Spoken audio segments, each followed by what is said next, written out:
You are not crazy. That needs to be said first, because by the time most people find themselves in this specific situation, this particular, maddening, indefinitely suspended in between, they have started to question their own sanity, their own perception, their own ability to read a situation accurately, because the situation makes no sense on the surface, from the outside, from any angle that normal relationship logic applies to.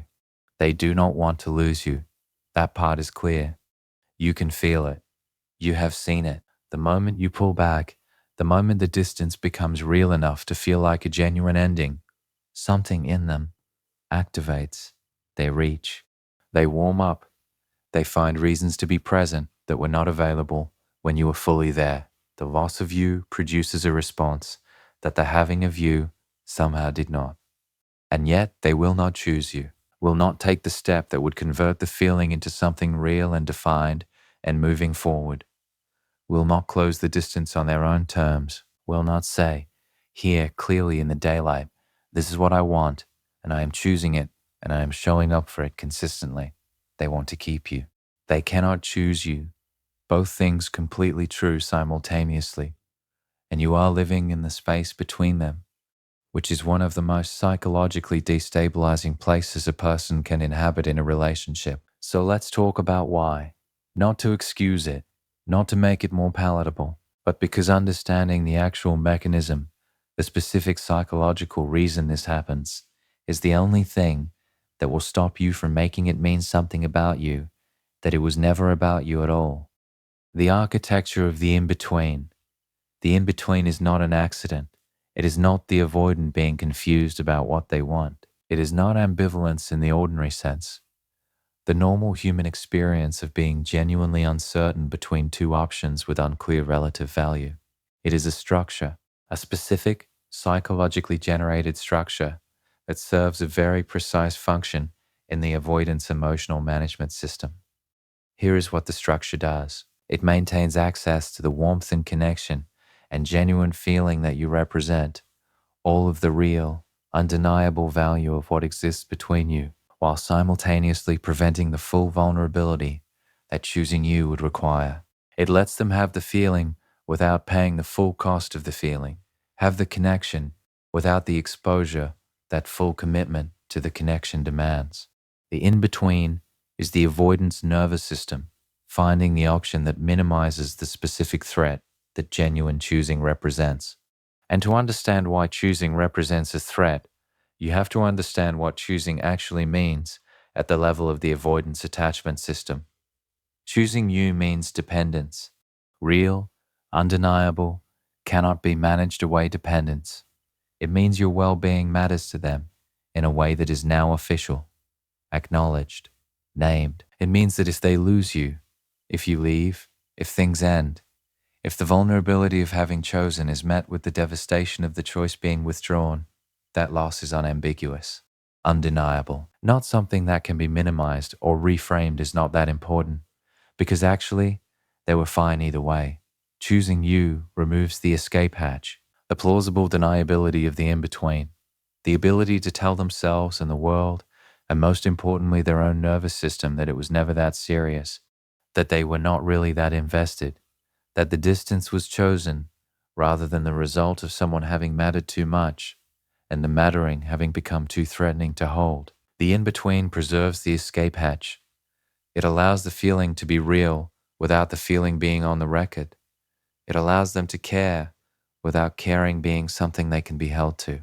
And for a nervous system whose deepest fear is being held to something that then falls apart and takes them with it, that preservation of the escape hatch is not a minor preference. It is a survival requirement. Why losing you feels different from choosing you. This is the part that explains the maddening asymmetry, the part that makes the in-between feel so specifically, uniquely crazy-making, because it answers the question that sits at the center of this whole thing. If they care enough to not want to lose you, if the pull toward you is real enough that the prospect of genuine loss activates them, why is that same caring not enough to produce the choosing? Why does the feeling translate into action in one direction and not the other? The answer lives in what each of those experiences requires of their nervous system.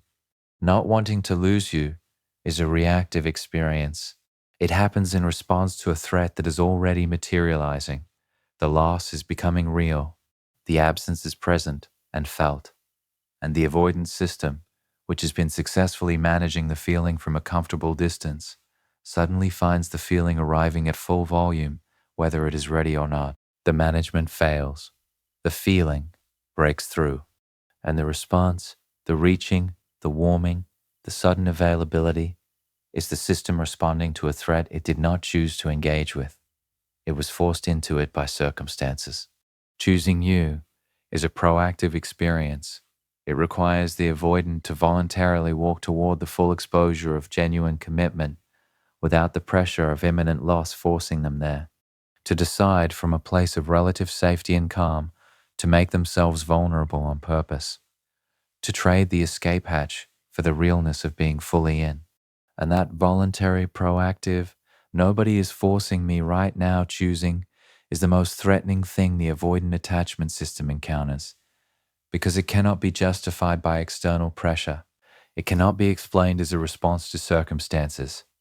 It is a pure, unambiguous declaration of dependence, of mattering, of being willing to be devastated if the thing they chose turns out to be something they can lose. The reactive activation in the face of loss is survivable for the avoidance system because it arrives as a response to something external.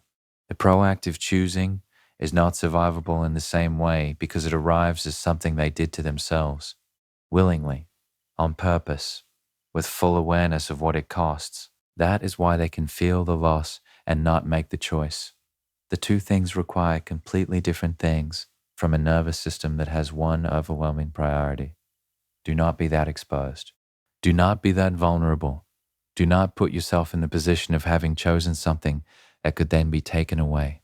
What the in-between does to you, because this cannot only be about their psychology. Your experience of living inside this structure matters, and it deserves to be named clearly rather than treated as collateral detail in a story that is primarily about them. The in-between does something very specific to a person over time. It installs a particular kind of chronic uncertainty that is different from ordinary relationship ambiguity. Ordinary ambiguity has an arc. It is uncomfortable, but it moves. It resolves into something. The uncertainty is a temporary condition on the way to clarity in one direction or another. The in-between does not move. It is designed not to move.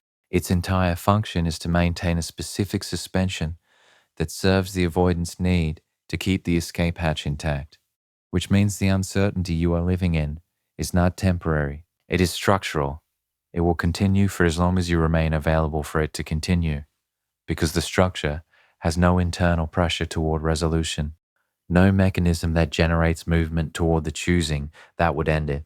The only pressure toward resolution comes from outside the structure, from you, from time, from the accumulation of cost, becoming unsustainable. What that chronic structural movement-resistant uncertainty does to a person is this. It gradually transfers the anxiety that belongs to the avoidance system into yours. Because in the absence of clarity, the anxious attachment system, which may or may not have been a significant feature of your psychology before this, fills the uncertainty with its own activity, monitoring, analyzing, trying to read the signals, trying to understand what would tip the balance toward the choosing, trying to be exactly the right version of yourself at exactly the right moments to finally produce the clarity that the structure is designed to prevent. And in that monitoring and analyzing and calibrating, you lose something important. You lose the experience of your own life as something that is moving forward, because a significant portion of your cognitive and emotional bandwidth is allocated to the in-between, to the management of a situation that is not managed by anything you do, but by the internal architecture of someone else's attachment system. You become, over time, a person who is partly elsewhere, partly in your actual life, and partly in the suspended space of what might happen if things shift. And that partial elsewhere is a real cost, not a dramatic cost that announces itself, a quiet, cumulative, You only notice how much it took when it stops taking its cost. The myth that you can tip the balance. Here is the belief that keeps most people in the in-between longer than is good for them. And it needs to be addressed directly because it is sophisticated enough to survive a lot of intellectual challenge while still operating at full strength underneath.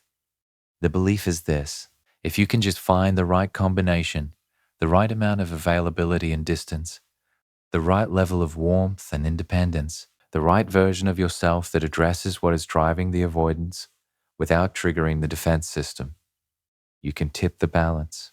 You can make the choosing feel safe enough to happen. You can be the person who finally makes full commitment, feel survivable to someone for whom it has always felt like a threat. This belief is not entirely irrational. There are things that are genuinely less activating for avoidance and things that are genuinely more activating. The chasing is more activating. The groundedness is less. The flood is more activating. The clean, simple expression is less. The anxious monitoring communicates in a way that confirms the defense system's fears. The genuine security communicates in a way that disconfirms them. So the calibration is not without effect. It matters, but here is what it cannot do. It cannot reach into the avoidance attachment architecture and rewire the fundamental equation that makes choosing feel like an unacceptable risk. It cannot eliminate the escape hatch need. It cannot make voluntary vulnerability feel safe to a system that was built at the most foundational level to prevent voluntary vulnerability. The choosing, if it ever happens because something shifts inside them, because they do real work, internal, sustained, often professionally supported work on the part of their system that treats commitment as existential threat, because they develop, through that work, enough capacity to tolerate the exposure of genuine choosing that the escape hatch stops being a survival requirement. That shift is not produced by you finding the right combination. It is produced by them deciding that the cost of not choosing, the specific personal internal cost of continuing to live in the defended escape hatch preserved in between, is higher than the cost of the choosing. That decision is entirely theirs. It happens on their timeline according to their internal readiness. And the painful, important, liberating truth is that there is nothing you can do to make it happen faster or more certainly or at all. What you can do, the only thing you can do, is decide how long you are willing to live in the structure that their inability to choose creates. And that decision is entirely yours. Which means for the first time in this whole dynamic, something is actually in your control. That something is where the rest of this goes. And it is the most important conversation in everything we have covered so far. So the control is yours. That is where part one landed. And it sounds clean when it is stated that way. The decision about how long you stay in the in-between is yours. And that is where your power lives. It sounds like the beginning of something actionable and clear. And then you sit with it for a moment, and the cleanness dissolves. Because having the control does not make the decision simple. Having the power to leave the in-between does not make leaving it feel anything other than devastating. Knowing that the structure is designed not to move does not stop you from feeling every time they reach during a moment of potential loss. Every time the warmth returns in response to your pulling back, like maybe this time is different. Like maybe the reaching means the choosing is coming. Like maybe the feeling is finally going to translate into the thing you have been waiting for. That hope is not stupidity. It is not weakness. It is the completely human response to intermittent warmth from someone you genuinely love. And it deserves to be treated with more respect than the usual dismissal of just move on or you deserve better, or stop letting them treat you this way, because you know you deserve better. That is not the problem. The problem is that deserving better and being able to act on that knowledge are two completely different experiences. And the gap between them, the specific, painful, sometimes seemingly impossible gap, is where this conversation needs to go now. Why? Knowing is not enough. You have known for a while, longer than you would probably admit out loud. You have known that the choosing was not coming, known that the in-between was a structure rather than a temporary state. known that the warmth during the moments of potential loss was not the same thing as the willingness to choose fully in the ordinary moments when the loss was not imminent. You have known all of that and stayed anyway. And the question worth sitting with honestly, not with self-judgment, but with genuine curiosity, is why. Not why you stayed in the beginning before you understood the dynamic, why you stayed after you understood it. The answer is not one thing. It is layered in a way that resists the clean, single explanation that would make it easier to address. The first layer is the intermittent reinforcement already discussed, the neurological reality of a system that has been conditioned to stay alert and invested by a regular reward. That layer is biological. It does not respond to intellectual understanding. It responds to time and different experiences and the gradual building of new neural pathways that associate your okayness with something other than the next arrival of their warmth. The second layer is the sunk cost, the investment already made of time, of emotional energy, of the specific hope that was built around this particular person and this particular connection. The mind that has invested heavily in a particular outcome does not release that outcome easily. It keeps looking for evidence that the investment was not wasted, that the return is still coming, that a little more patience, a little more understanding, a little more of exactly the right behavior will finally produce what all the previous investment failed to produce. The third layer is the identity that formed around the dynamic, because after enough time in the in-between, the hoping and the waiting and the managing and the calibrating become not just things you do, but part of how you experience yourself, part of the story you are in. And leaving the story, even a painful story, even one that is costing you daily, requires giving up the identity that formed inside it, requires becoming someone who is not in this particular narrative anymore. An identity loss, even the loss of a painful identity, is its own significant grief. The fourth layer, the one that tends to go deepest and get addressed least, is the specific fear of what comes after, not the fear of losing them, the fear of the open space that losing them creates, the formlessness of a future that was organized around this dynamic now having to be reorganized around something else, the terrifying blankness of genuine forward motion when the direction of that motion has been unclear for so long that forward itself feels unfamiliar. All four of these layers are operating simultaneously, which is why knowing is not enough, which is why understanding the psychology does not automatically produce the behavioral change that the understanding seems to call for, which is why you can read everything, understand everything, be able to articulate the dynamic with perfect accuracy, and still find yourself in the same place the following Tuesday. What leaving the in-between actually requires, not a decision, or not only a decision, because the decision by itself is the thing that keeps getting made and unmade, the thing that holds for 3 days and then collapses when they reach, during a moment of potential loss, and the warmth returns, and the neurological system that has been conditioned to this pattern floods with the familiar relief that overrides everything the decision was built on. Leaving the in-between requires something more structural than a decision. It requires changing the conditions under which the decision has to be repeatedly remade, removing, as much as possible, the triggers that activate the conditioned response before the conscious, value-knowing part of you has a chance to participate. What that looks like practically is contact reduction, not the dramatic, announced, "this is me taking my power back" kind. The quiet, consistent, not explained kind. The kind that is not performed for their benefit or designed to produce a specific response. The kind that simply reduces the frequency with which you are putting yourself in the position of receiving the irregular reward that reactivates the conditioning. Because here is the mechanical reality of the intermittent reinforcement loop. It requires exposure to function.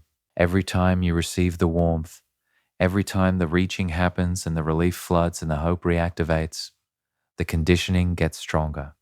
The neural pathway gets more worn. The pull towards staying gets more powerful. The decision that was holding gets harder to maintain.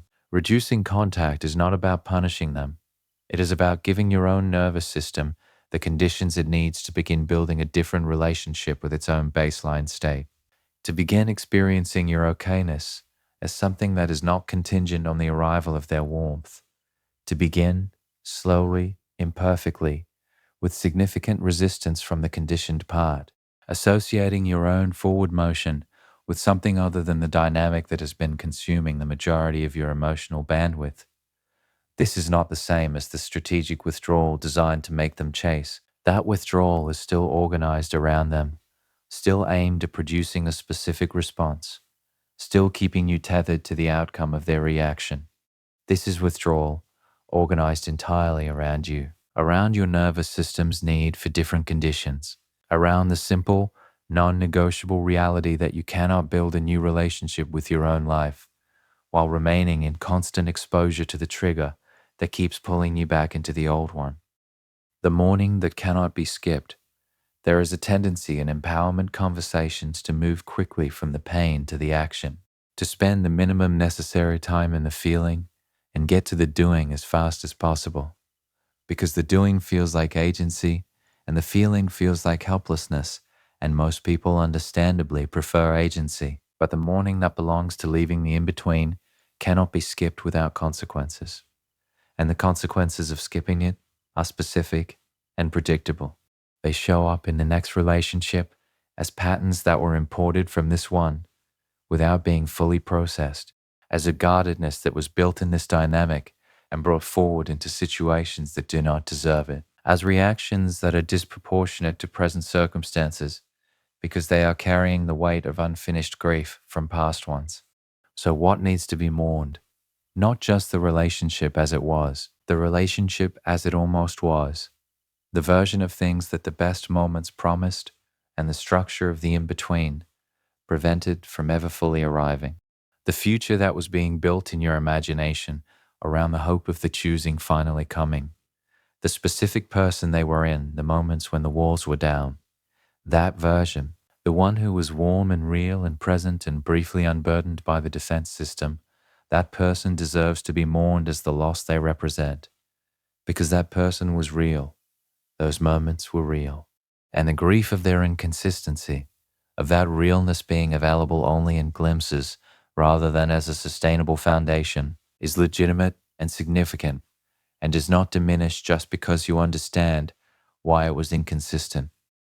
You are also mourning the version of yourself that was in this, the hoping version, the calibrating version, the version that kept finding ways to believe the choosing was coming because the alternative was too costly to accept. That version of you was not foolish. It was doing the best it could with a situation that was specifically structured to make the truth hard to accept, and saying goodbye to that version, to the particular quality of hope that characterized it, to the specific way it organized itself around the possibility of the in-between resolving, is its own grief that deserves its own acknowledgement. Mourning this does not mean collapsing into it indefinitely. It means giving it the honest, full-weight attention it deserves before moving through it, feeling the specific texture of this specific loss, rather than generalizing it into a vague sadness that can be more easily managed and therefore never fully released. The mourning is the passage, not the destination, but a passage that cannot be bypassed without the cost showing up somewhere further down the road. What the avoidant is doing while you mourn, because this matters for something specific and it needs to be said directly. While you are doing the mourning, while you are in the painful, necessary, forward motion enabling process of grieving the in-between and what it cost and what it never became, the avoidance system is doing something predictable in response to the real reduction in your availability. It is activating. The distance is becoming real. The loss is beginning to materialize in a way that the previous instances of your pulling back did not quite produce, because the previous pulling back was not quite this clean, this quiet, this genuinely organized around your own forward motion, rather than around producing their response. And the activation produces the reaching. The warmth returns. The contact initiates. The suddenly available presence that was not present when you were fully there arrives with the specific timing that it always arrives, exactly when your own process is at its most vulnerable, exactly when the morning is hard and the forward motion feels uncertain, and the familiar pull of the known, however painful, is stronger than the unfamiliar pull of what comes next. This is the most critical moment in the entire arc, and it requires something from you that is genuinely one of the hardest things in this situation. The reaching in this moment is not the choosing, it is the system's response to the threat of loss, which is the same response it has always produced, which produced the same reaching every previous time the loss became real enough to activate it, which did not, any of those previous times, translate into the proactive, voluntary, escape hatch releasing choosing that would make it mean something different. The reaching feels different this time because you're in a different place, because the morning has made the tenderness more acute, because the reduction in contact has made the warmth more salient when it arrives, because the nervous system that has been in withdrawal from the irregular reward is exquisitely sensitive to the reward's return. None of that changes what the reaching is. It is still the reactive response to threatened loss, not the proactive choosing. Still the system finding the minimum viable action to restore the availability it needs to maintain the escape hatch. Still the warmth that arrives in response to the closing of the distance and will, without the architectural change that has not yet happened, recede again once the distance is restored. Receiving it in that moment and allowing it to pull you back into the structure is not a failure of character. It is a completely understandable human response to a very powerful set of psychological forces. But it is also, clearly, mechanically, based on everything you now understand about how this works, the thing that restores the structure and restarts the cycle and returns you to the in-between that you were in the process of leaving. Knowing that in the moment, feeling the warmth and the relief and the activation of everything that has been conditioned to respond to this, and holding quietly the knowledge of what it is and what it is not, that is the practice.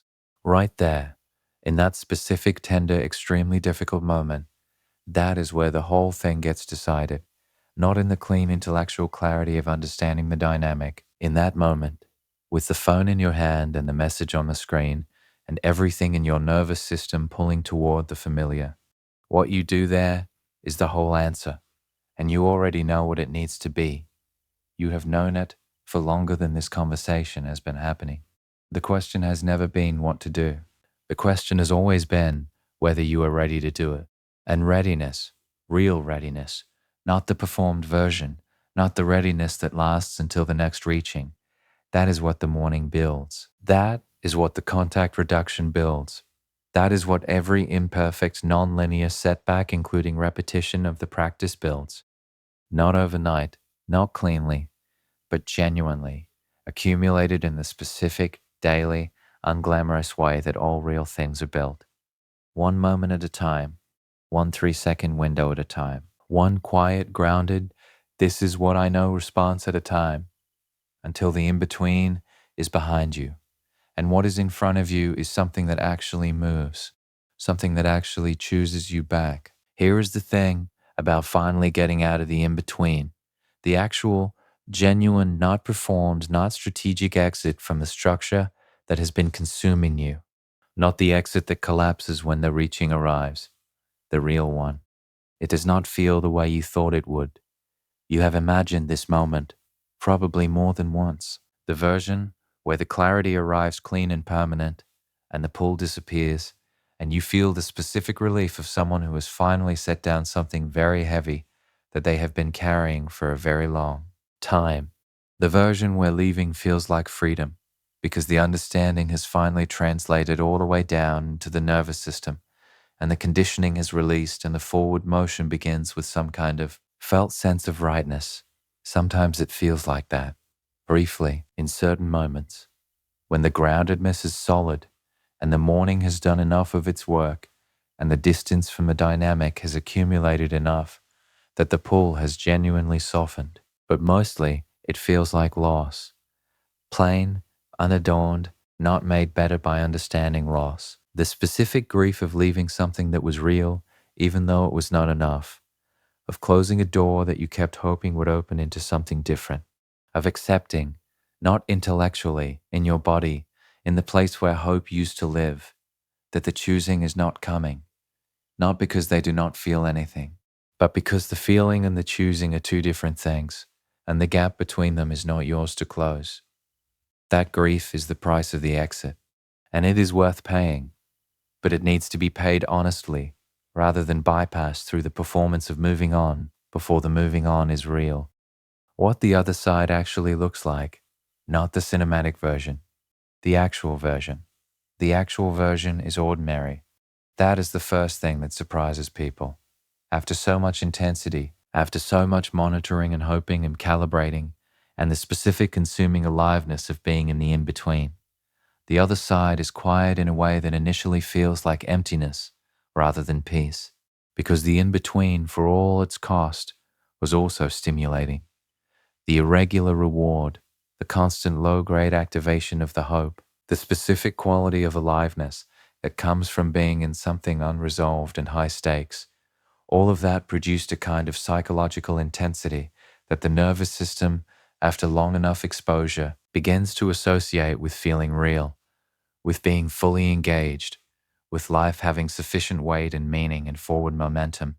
The quiet of genuine forward motion, the ordinary, undramatic, nobody is reaching and nobody is withdrawing texture of a life that is actually moving, can feel, at first, like something is missing, like the stakes have dropped, like you have traded intensity for flatness rather than for peace.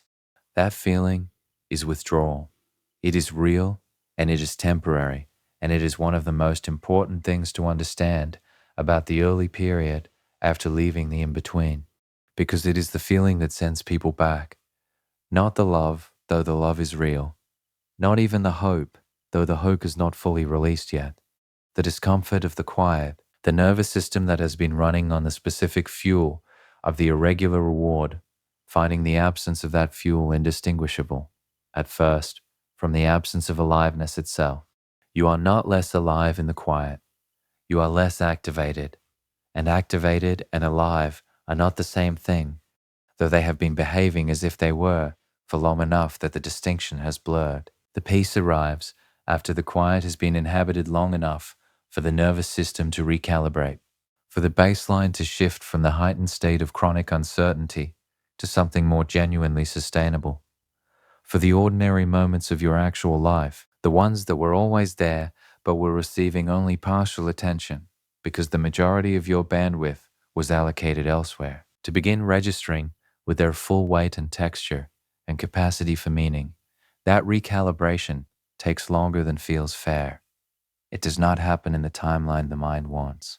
It happens in the timeline the nervous system requires, and the nervous system is not interested in your schedule.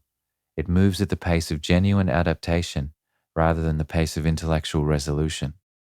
Who you are without the in-between, in a specific and often unnoticed way, prevented you from answering, because the in-between is consuming in a particular way. It does not just take your time and energy. It takes your self-concept. It gradually, subtly, without announcement, becomes a significant part of how you understand yourself. The person who loves this particular someone, the person who is waiting for the choosing, the person whose emotional life is organized around the specific hope and the specific daily navigation of a dynamic that never quite resolves. Remove the in-between, and a question emerges that can be uncomfortable in its openness. Who are you when you are not that person? Not rhetorically, practically. What do you want that has nothing to do with this dynamic? What direction does your life want to move in when it is not being organized around the hope of the in-between resolving? What relationships, what work, what interest, what version of your daily existence becomes possible when the bandwidth that was allocated to the dynamic comes back to you?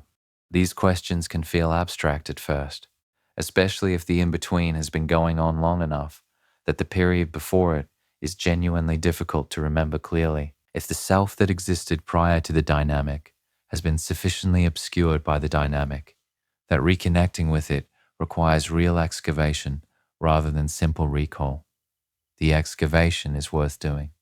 Not efficiently, not with the goal-oriented urgency of someone trying to rebuild quickly so the healing looks successful, but with genuine curiosity. with the willingness to sit with the not knowing long enough for something real to emerge, rather than filling the space immediately with whatever is most readily available. Because what emerges from that sitting, what surfaces when the noise of the in-between has been quiet long enough, is not always what you expected. Sometimes it is a version of yourself that the dynamic suppressed without you fully realizing it was being suppressed. A want that was always there but could not find room to be taken seriously, while the in-between was consuming the majority of your interior space. A direction that feels both new and deeply familiar, like something you were always moving toward that got interrupted and is now available again. That emergence is not dramatic. It does not arrive with certainty or clarity or the clean sense of purpose that would make the transition feel worth everything it cost. It arrives tentatively, in small signals, in the quiet noticing of what feels alive when the activation of the dynamic is no longer the primary available source of aliveness. Those small signals are worth following, even before they are clear enough to constitute a direction. Even when following them feels less like moving toward something and more like moving away from the familiar toward the formless, the following itself is the thing, the willingness to let your own life begin to generate its forward momentum again, rather than waiting for the in-between to resolve before resuming the business of being fully alive. What you carry forward, not the wound, or not only the wound, because the wound is real and it travels with you whether you intend it to or not. That is simply the nature of significant experience. It leaves marks. It changes the shape of things. It deposits itself in the nervous system as information that will be activated by future situations that carry similar textures. But alongside the wound, and this is the part that tends to get insufficient attention in the recovery narrative, is the knowledge. The specific, hard-won, experientially grounded knowledge that you did not have before this and cannot have without it.